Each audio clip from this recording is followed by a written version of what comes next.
ఉపేంద్రః ఓం ఉపేంద్రాయ నమః. ఇంద్రునిపై ఇంద్రుడై అధిపతిగా ఉండేవాడు. ఇంద్రుడికి తమ్ముడై వామనుడిగా అవతరించి మహాబలిని జయించి దేవేంద్రునికి రాజ్యాన్ని తిరిగి ప్రసాదించినవాడు. అన్ని ఇంద్రియాలకు అగోచరుడై అంతర్యామిగా ఉండేవాడు. వ్యాఖ్యానం 1. ఇంద్రునికి అధిపతి. దేవతల రాజైన ఇంద్రుడు కూడా శ్రీమహావిష్ణువు కృపవల్లనే తన స్థానాన్ని పొందగలిగాడు. మహాబలి అనే అసురరాజు 3 అడుగుల భూమిని దానంగా ఇవ్వబోతున్నప్పుడు వామనుడిగా వచ్చి 3 అడుగులలో లోకాలను కొలిచి దేవేంద్రునికి రాజ్యాన్ని తిరిగి అందచేశాడు. 2. ఇంద్రునికి తమ్ముడై అవతరించినవాడు. వామనుడిగా అవతరించి దేవేంద్రునికి సహాయం చేసిన ఆయనను ఉపేంద్రుడు అని పిలుస్తారు. ఆయన అవతారం ధర్మాన్ని కాపాడటానికి, భక్తుల సంక్షేమానికి జరిగినది. 3. ఇంద్రియాలకు అగోచరుడు. మన ఇంద్రియాలకు కనిపించనివాడైనా మనకు శక్తిని ప్రసాదిస్తూ ప్రతి జీవిలో అంతర్యామిగా ఉంటాడు. ఆయనని భక్తితో స్మరించినప్పుడు మాత్రమే ఆయన అనుగ్రహాన్ని గ్రహించగలం. 4. సర్వానికి మూలాధారుడు.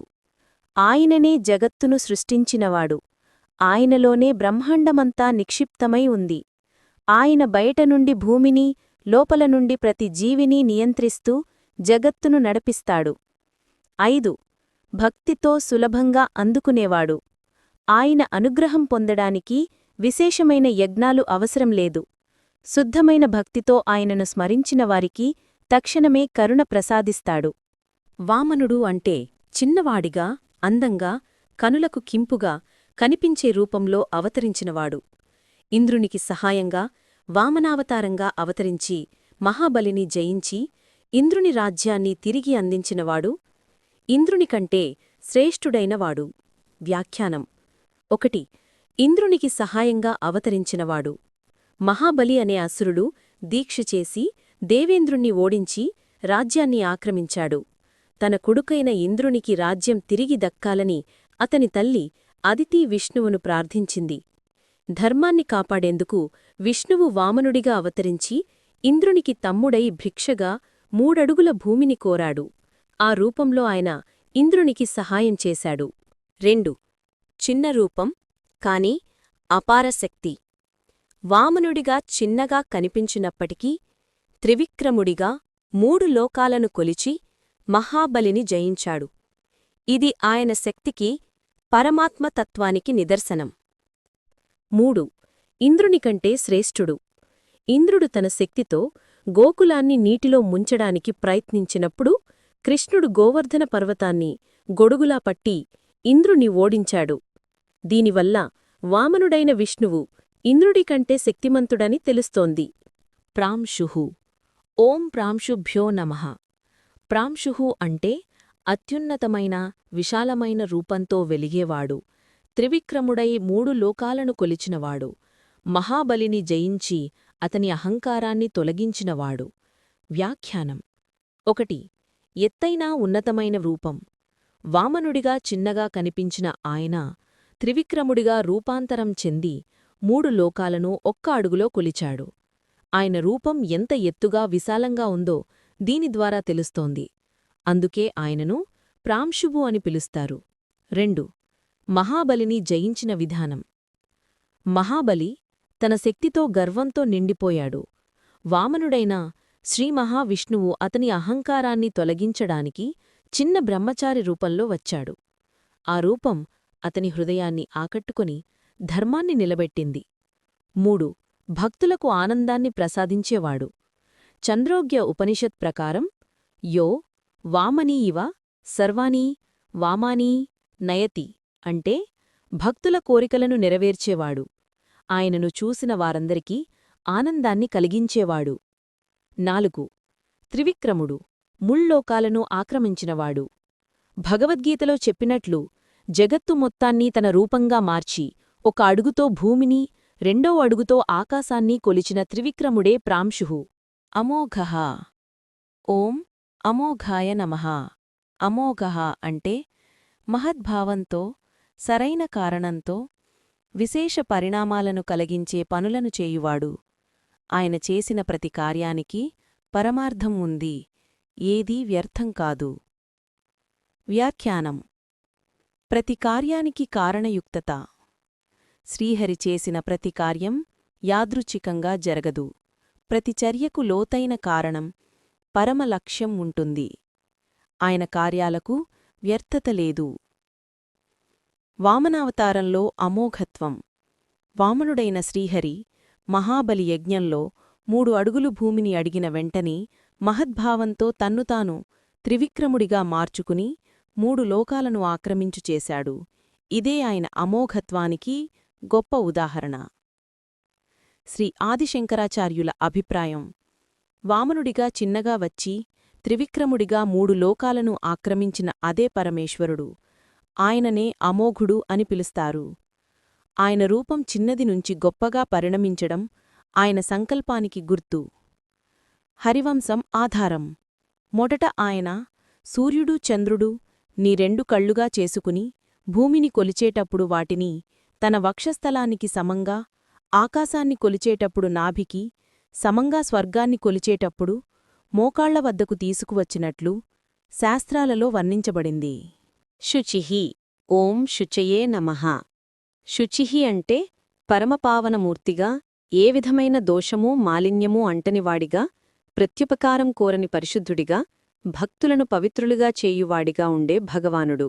వ్యాఖ్యానం: పవిత్రతకు ప్రతీకగా శుచిః.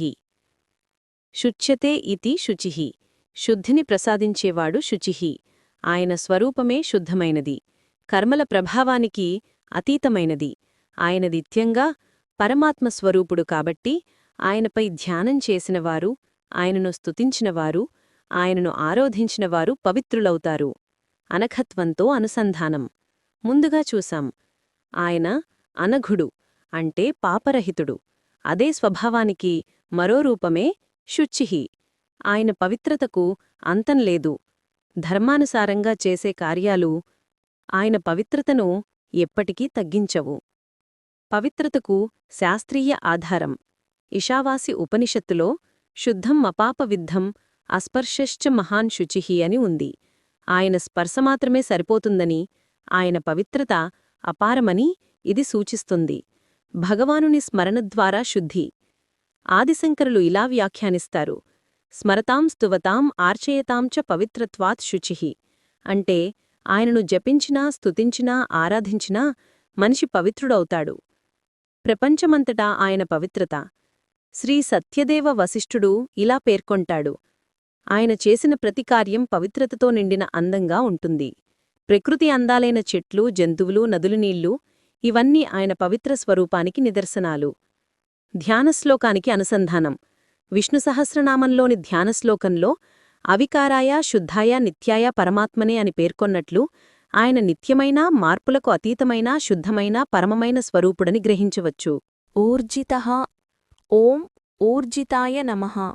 ఊర్జితః అంటే అనంతశక్తి సామర్థ్యంతో, ఐశ్వర్యంతో నిండినవాడు, తన బలంతో బలిచక్రవర్తిని పాతాళానికి త్రొక్కిన మహాబలవంతుడు. ఆయనకు ఉన్న శక్తి, ఐశ్వర్యం, నిర్మలత్వం అన్నీ ఆయన దివ్యమైన విభూతులు. వ్యాఖ్యానం: 1. శక్తిస్వరూపంగా ఊర్జితః. బలప్రకర్షణశాలిత్వాత్ ఊర్జితః. శ్రీ ఆదిశంకరులు ఇలా వ్యాఖ్యానిస్తారు: ఆయనకు అపారమైన శక్తి ఉంది, ఏ కార్యాన్నైనా సాధించగల సామర్థ్యం ఉంది. ఇది ఆయనకు ఉన్న షడ్గుణాలలో ఒకటి. జ్ఞానం, బలం, ఐశ్వర్యం, వీర్యం, శక్తి, తేజస్సు. 2. రాక్షస సంహారంలో ఆయన శక్తి. ఆయన శక్తిని ప్రత్యేకంగా ప్రదర్శించిన సందర్భాలు ఎన్నో ఉన్నాయి. అసురులను సంహరించడం, భక్తులను కాపాడడం, ధర్మాన్ని నిలబెట్టడం వంటి కార్యాలలో ఆయన శక్తి స్పష్టంగా కనబడుతుంది. 3. సర్వశక్తికి మూలంగా ఊర్జితః. శ్రీ సత్యదేవ వశిష్ఠుడు ఇలా పేర్కొంటారు: ఆయన స్వంత శక్తితో మాత్రమే కాదు, తన సృష్టిలోని సమస్త శక్తులకు మూలంగా ఉన్నందున కూడా ఊర్జితః. అన్ని జీవులకు, అన్ని శక్తులకు ఆయనే ఆధారం. 4. వేదోక్త ఆధారాలు. వేదాల్లో ఆయన శక్తిని పేర్కొంటూ అనేక మంత్రాలు ఉన్నాయి. ఊర్జాద్దేతాం అవస్యోజ్జసాత్వాం పిబా సోమమదాయ కామసతక్రతో. ఋగ్వేదం 8:36-3. ఊర్జస్ పిన్వస్వ సమిషో దిదేహి నా. ఋగ్వేదం 3:3-7. ఊర్జాంగిరస్యూర్నమ్రదా ఊర్జం మయీ దేహి. యజుర్వేదం 4:15. బలమసి బలం మయీ దేహి. యజుర్వేదం 19:9. ఓజోసి సహోసి బలమసి భ్రాజోసి. అథర్వవేదం 18:4-53. ఈ మంత్రాలలో భక్తులు బలం ప్రసాదించు భగవంతుడా అని ప్రార్థిస్తున్నారు. అన్నింటికీ శక్తిని ప్రసాదించే మూలంగా ఆయనను ఆరాధిస్తున్నారు. 5. భగవద్గీతలో ఆయన శక్తి. భగవద్గీత అధ్యాయము 7 శ్లోకము 11లో ఇలా చెప్పాడు: బలం బలవతాం చాహం కామరాగ వివర్జితం. అంటే శక్తివంతులకు శక్తిని ప్రసాదించేవాడను నేను, కామ రాగాల నుండి విముక్తుడను. 6. బలిచక్రవర్తిని జయించిన కథ. వామనావతారంలో మహాబలిని 3 అడుగుల భూమిని అడిగి తర్వాత విస్తరించి 3 లోకాలను ఆక్రమించి అతని అహంకారాన్ని తొలగించాడు. ఇదే ఆయన శక్తికి గొప్ప ఉదాహరణ. అతీంద్రహు. ఓం అతీంద్రాయ నమః. అతీంద్రహు అంటే ఇంద్రునికంటే శ్రేష్ఠుడైనవాడు. జ్ఞానం, ఐశ్వర్యం వంటి శక్తులలో ఆయనకు సమానంగా ఉండేవారు ఎవరూ లేరు. సహజంగా కలిగిన సమర్థతలన్నిటిలోనూ ఉత్తముడైన పరమాత్మ. వ్యాఖ్యానం 1. ఇంద్రునికంటే శ్రేష్ఠుడైన పరమాత్మ. ఈ నామం ముందుగా వచ్చిన ఉపేంద్ర అనే నామానికి విరుద్ధంగా ఉంది. ఉపేంద్ర అంటే ఇంద్రునికి తమ్ముడై సహాయం చేసినవాడు అని అర్థమైతే, అతీంద్రహు అంటే ఇంద్రునికంటే పైస్థాయిలో ఉన్నవాడు అని అర్థం. శాస్త్రార్థంగా ఇది ఇలా వివరిస్తారు: అతీత్య ఇంద్రం స్థితః జ్ఞాన ఐశ్వర్యాదిభిస్స్వభావసిద్ధైః. అంటే జ్ఞానం, ఐశ్వర్యం, శక్తులు, సహజ గుణాలన్నిటిలోనూ ఇంద్రునిని మించి ఉన్నవాడు. 2. మనసును మించిన పరమాత్మ. వేదాంత దృష్టిలో ఇంద్రుడు అంటే మనసుకు ప్రతీకగా భావిస్తారు. మనసులోని ఆలోచనలు, కల్పనలు, భావోద్వేగాలన్నింటినీ అధిగమించిన పరమాత్మ మాత్రమే నిజమైన స్వరూపంగా నిలుస్తాడు. శ్రీ చిన్మయానందులు ఇలా పేర్కొంటారు: ఇంద్రుడు అంటే మనసు, మరియు అతీంద్రుడు అంటే మనసును అతిక్రమించిన పరమాత్మ. 3. స్వభావసిద్ధమైన మహత్వం. ఆయన మహత్వం ఏ విధమైన సాధనతోనో వచ్చినది కాదు. సహజంగా ఉన్న జ్ఞానం, శక్తి, సంపద, పరిపూర్ణత వల్లే ఆయన అతీంద్రుడు. 4. ధ్యాన ఫలితం. అతీంద్రుణ్ణి ధ్యానించడం ద్వారా మన మనసులోని అహంకారం, పరిమితమైన ఆలోచనలు తొలగిపోతాయి. మనసు కంటే శ్రేష్ఠమైన ఆత్మస్వరూపాన్ని గ్రహించే దారి తెరుస్తుంది. సంగ్రహః. ఓం సంగ్రహాయ నమః. సంగ్రహః అంటే ప్రళయ సమయంలో సమస్తాన్ని తనలో లీనము చేసుకునేవాడు, ప్రపంచమంతటినీ తన అధీనంలో చేర్చి కాపాడేవాడు, భక్తి ద్వారా సులభంగా పొందగలిగే పరమాత్మ. వ్యాఖ్యానం. ప్రళయంలో సమస్తాన్ని తనలో చేర్చుకునేవాడు. శ్రీ ఆదిశంకరులు ఇలా వివరిస్తారు: సర్వేషాం సంహృతౌ ప్రతి సంహరాత్ సంగ్రహః. అంటే సృష్టి అంతటినీ ప్రళయ సమయంలో తనలో లీనము చేసుకునేవాడు, భక్తుల కోసం సులభంగా అందుబాటులో ఉండేవాడు. శ్రీ పరాశర భట్టారు ఇలా పేర్కొంటారు: అత భక్తేరి ఆయత్నేన సంగ్రహ్యతే. అంటే తనపై ఉన్న భక్తితోనే సులభంగా చేరగలిగేవాడు, ప్రపంచాన్ని సమగ్రంగా కలిపి ఉంచేవాడు. శ్రీచిన్మయానందును ఈ నామానికి ఇలా అర్థం చెప్పారు: సంగ్రహః అనగా సమస్త జీవులు, పదార్థాలు, ప్రకృతి వంటివన్నిటినీ ఒకటిగా కలిపి వాటిని కాపాడుతూ సమన్వయం చేసి ఉంచేవాడు. సర్వజీవులకు అంతర్యామిగా ఉన్నవాడు. శ్రీ సత్యవశిష్ఠులు దీనిని ఇలా వివరిస్తారు: సమ ప్లస్ గ్రహ, సమస్తాన్ని కలిపి ఒకటిగా ఉంచేవాడు, ప్రతి వస్తువులోపల అంతర్యామిగా ఉన్నవాడు. సర్గః అంటే తనను తానే సృష్టించి తన నుండి సమస్తాన్ని సృష్టించినవాడు. భక్తుల అనుగ్రహార్థం అవతార రూపంలో కూడా తనను తానే సృష్టించుకున్నవాడు. వ్యాఖ్యానం 1. తన నుండి సృష్టి చేసినవాడు. శాస్త్రీయంగా సృజ్ అనే మూలపదం సృష్టించు అనే అర్థాన్ని కలిగి ఉంది. శ్రీ ఆదిశంకరులు ఈ నామాన్ని 2 విధాలుగా వివరిస్తారు. సమస్తం సృష్టిరూపంలోనే ఆయన ఉన్నాడు, లేదా సమస్త సృష్టికి కారణమైనవాడు అంటే సృష్టి మరియు సృష్టికారణం రెండో సర్గహాలో సమైక్యం. 2. సృష్టి తనలోనే నింపివుంచినవాడు. ఉపనిషత్తులు ఇలా సూచిస్తాయి: పూర్ణమదః పూర్ణమిదం పూర్ణాత్ పూర్ణముదాచ్యతే పూర్ణస్య పూర్ణమాదాయ పూర్ణమేవావశిష్యతే.